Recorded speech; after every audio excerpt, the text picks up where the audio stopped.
नीलवै सर्वाधार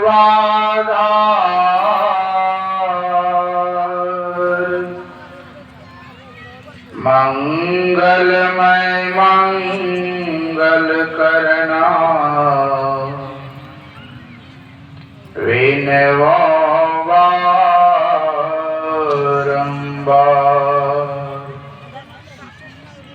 धन्य धन्य सतगुरु सुखदास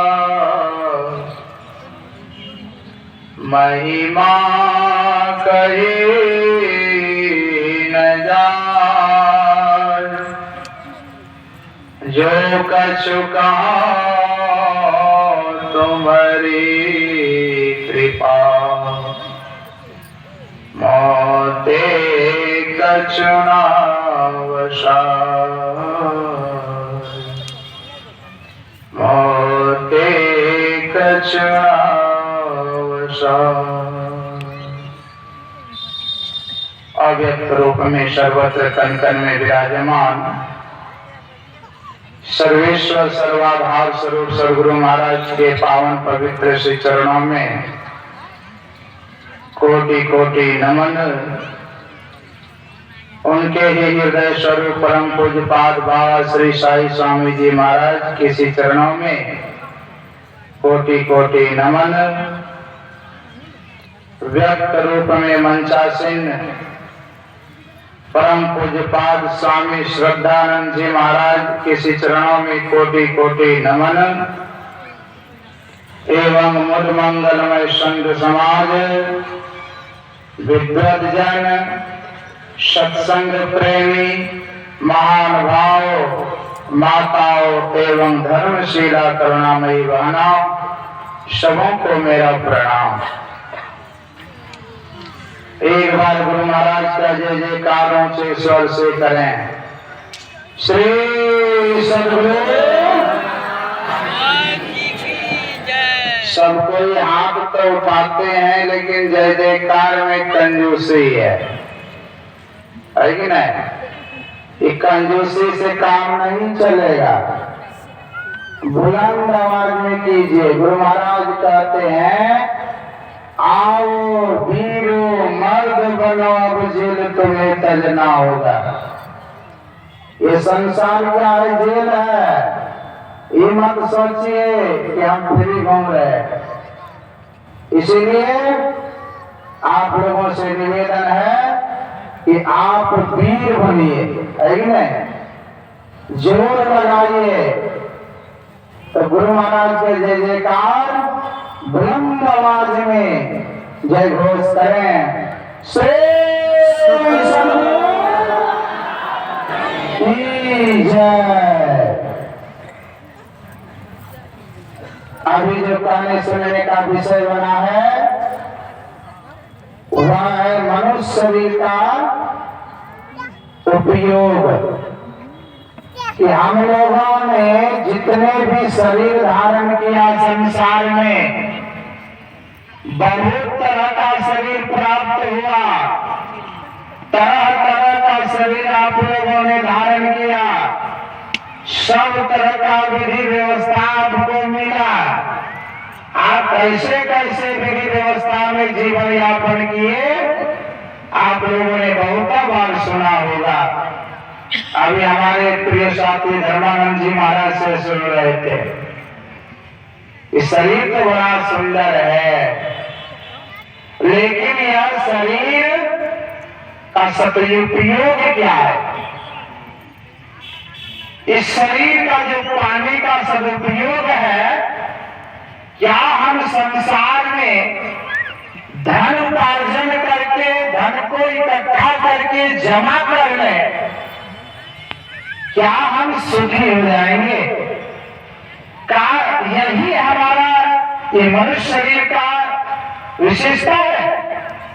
इसीलिए परमात्मा ने हमें इस मनुष्य का शरीर प्रदान किया है। क्या हम संसार में संतान को जन्म देकर के बहुत से संतान के बाप बन जाए, माँ बन जाए, दादा दादी बन जाए? क्या इसीलिए हमें परमात्मा ने हमें इस मनुष्य का शरीर प्रदान किया है?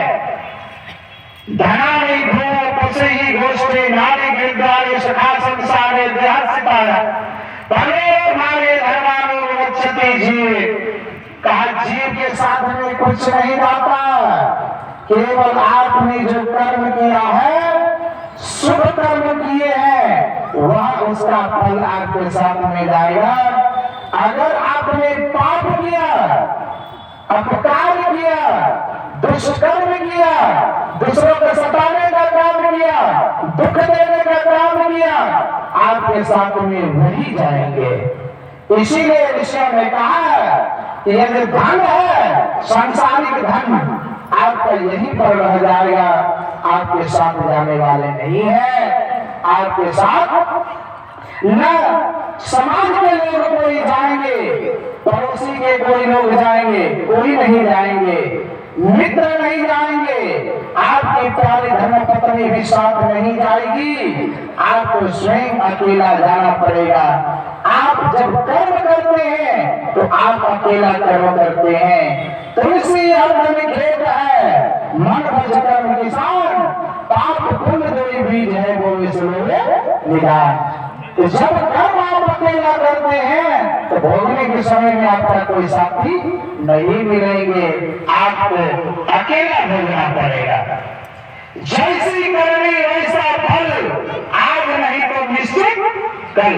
अगर पाप किए हैं तो पाप का फल बुरा मिलेगा, दुखदायी मिलेगा। शुभ कर्म किए हैं उसका फल सुखदायी मिलेगा, सुख मिलेगा, पुण्य मिलेगा। इसीलिए कहा कि संसार में हम लोगों ने बहुत शरीरों में घुमा, लेकिन कहा मनुष्य के शरीर के जैसा और कोई शरीर नहीं है। मनुष्य का शरीर में विशेषता क्या है? कहा इसमें 3 तरह की सीढ़ी लगी हुई है। जिस तरह हम लोग मकान में चढ़ने के लिए, छत पर चढ़ने के लिए सीढ़ी बनाते हैं, उसी तरह कहा मोक्ष को प्राप्त करने के लिए, स्वर्ग में जाने के लिए, नरक में तरफ जाने के लिए कहा 3 सीढ़ी लगी हुई है।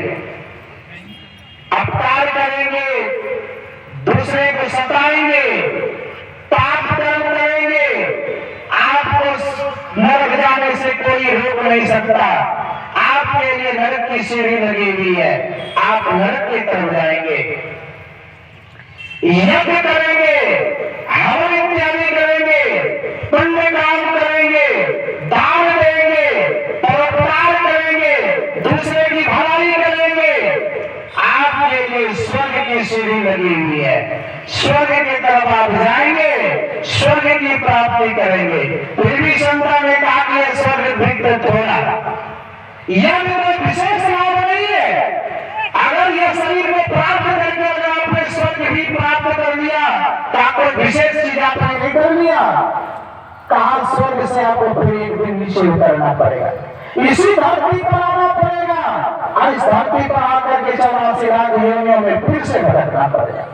इसीलिए कहा कि संतों में शरणागति हो जाइए, संतों में ज्ञान को प्राप्त कीजिए, संतों के बताए हुए सद्मार्ग पर चलिए।